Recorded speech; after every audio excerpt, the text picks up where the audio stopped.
John Klingberg looks like he's getting the first crack at running the first power play unit. He was practicing on Saturday with the big boys, so Matthews, Tavares, Nylander, Marner. I honestly think this is the right decision for a variety of reasons. I think first and foremost, I think the Leafs have to find a way to get his confidence back to, good order, because last year was just demoralizing for the guy, whether it was Anaheim or Minnesota. He really, really fell out of favor, but it wasn't too long ago. He was one of the more elite power play quarterbacks in this league. And I think if there's one guy to supersede, it's probably Morgan Rielly, because he's such a team first guy. It's not going to bother him from an ego standpoint either.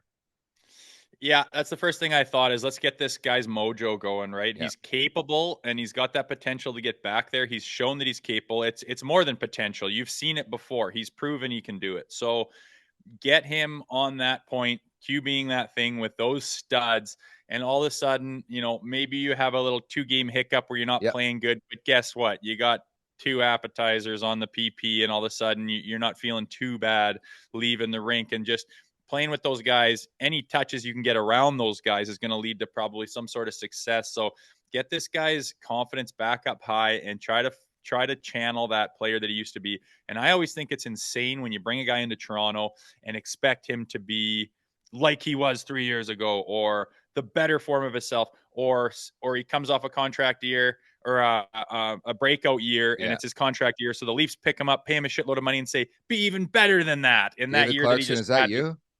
Well, yeah, like exactly. It's like that's an anomaly that he had, and you expect him to add to that in Toronto. It's Yeah. kind of like it doesn't make sense, but get the guy going on the PP, get him everything you can, give him every opportunity you can. There's already going to be the pressure. I mean, we're talking about it right now. As soon as he steps off the ice on that day, he's going to have everyone waiting at his stall. Oh, what's it feel like to be playing with these guys? What's it play like to play? Is there pressure? But they're just going to hammer him, right? And that's Yeah. like, welcome to Toronto.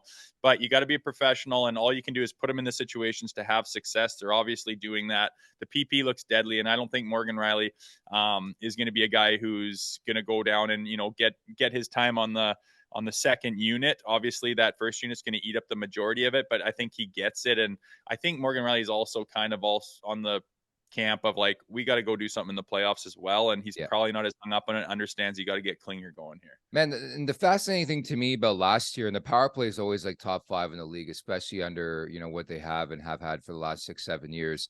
But the fact that Riley had just a dreadful regular season and still they had the second best power play in the NHL tells me at least that he's interchangeable. And I don't mind the look of a right-handed shooting guy on the back end. Like, this is very similar to Tyson Barrie, but the thing is, when Barrie came to town, Mike Babcock was the coach, and he was so stubborn, surprise, surprise. And he felt that Morgan Rielly was the guy and didn't want to deviate from that. But like my biggest takeaway is that they're playing to Klingberg's strengths. Like, they're not bringing him in to play defense. They brought him in to move the puck. They brought him in to run a power play. They brought him in to be offensive. So they're going to put him in a role to succeed, which makes a lot of sense to me.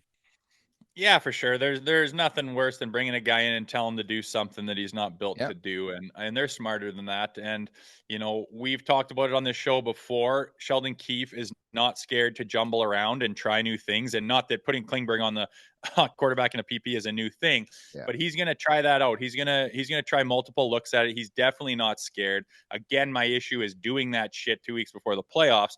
But right now is the time to experiment with everything, get everyone some looks, see if anything just it's weird with lineups and with players and with guys. You put them together and it's just like, what is with that? They're just clicking. It just Yeah. works. Every time they go out there, something happens. They come to the bench and they're just talking, chattering. Oh, do this. And they're just clicking and firing on all cylinders. Yeah. It's beautiful to watch. And this is the time to go out there and throw something against the wall, see what sticks. And then you can figure out where you're headed into the regular season. So it's just a good time to be doing that stuff. Do anything right now. You're not going to bother me. I think now's the time.